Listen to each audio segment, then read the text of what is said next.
শাহ শরমত রহমতুল্লাহ আলাইহি একটা পর্যায়ে আল্লাহ তাআলাকে মানে এমন ভাবে ডাকতে শুরু করেছে, তিনি বলেছে আল্লাহ ছাড়া আর কিচ্ছু নাই। সবাই বলেন আল্লাহ ছাড়া আর কিচ্ছু নাই। এটা আল্লাহর প্রেমে ডুব দিয়ে বলতেছে তিনি, আল্লাহর প্রেম সাগরে বলতেছে তিনি।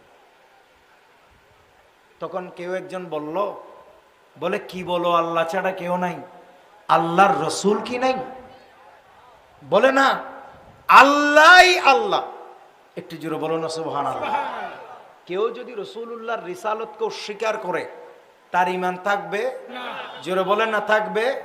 এই জন্য ভাইয়েরা, যত বড়ই আলেম হন, যত বড়ই জ্ঞানী হন, বেশি পণ্ডিত হবেন না, রাসূলুল্লাহর ভালোবাসা অবশ্যই লাগবে।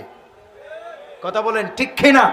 এই জন্য জাতীয় কবি কাজী নজরুল বলেন, রাসূল নামের রশি ধরে যেতে হবে খোদার ঘরে, নদী তরঙ্গে যে পড়েছে ভাই, নদী তরঙ্গে যে পড়েছে ভাই, দরিয়াতে সে আপনি মিশে, হযরতকে ভালোবেসে আল্লাহকে যে পাইতে চায়। হযরতে শাহ শরমত রহমতুল্লাহ আলাইহি আল্লাহর প্রেমে ডুব দিয়ে এক পর্যায়ে রাসূলুল্লাহর রিসালাতের কথা ভুলে গিয়েছে। কথা বলেন ঠিক কিনা? রিসালাতের কথা ভুলে গিয়েছে। এটা ইনকার না, এটা হচ্ছে ভুলে যাওয়া। এই জন্য ইনসান বলা হয় আমাদেরকে। ইনসান মানে মানুষ। ইনসানের আরেক অর্থ হচ্ছে নিসিয়ান।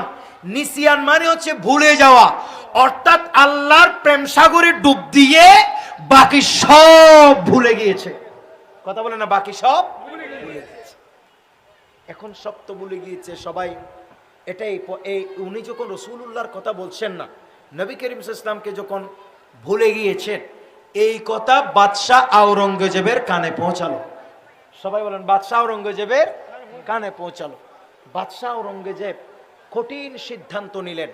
বলেছেন, বলে 7 জন বড় বড় আলেম যাও, আর তাকে 15 দিন পর্যন্ত 7 জন আলেমে বুঝাও যে আল্লাহ ছাড়া আল্লাহর প্রিয় নবীর রিসালাতকেও মানতে হবে।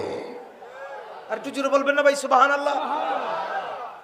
আচ্ছা, আওয়াজ কি বোঝা যাচ্ছে? হ্যাঁ, বোঝা গেলে ঠিক আছে। এখন 7 জন আলেম নিয়োগ দেয়া হলো। মনে রাখবেন, কোন মানুষকে হুট করে কাফের বলা যাবে না। এখন তো আমরা কাফের ফ্যাক্টরি দিয়েছি, যখন যার ইচ্ছা যাকে তাকে কাফের বানাইতেছি, আবার যখন যার ইচ্ছে যাকে তাকে আশিক রাসূল বলে জান্নাতে ঢুকাই তালা মারি দিতেছি। কথা বলেন ঠিক নেবে ঠিক?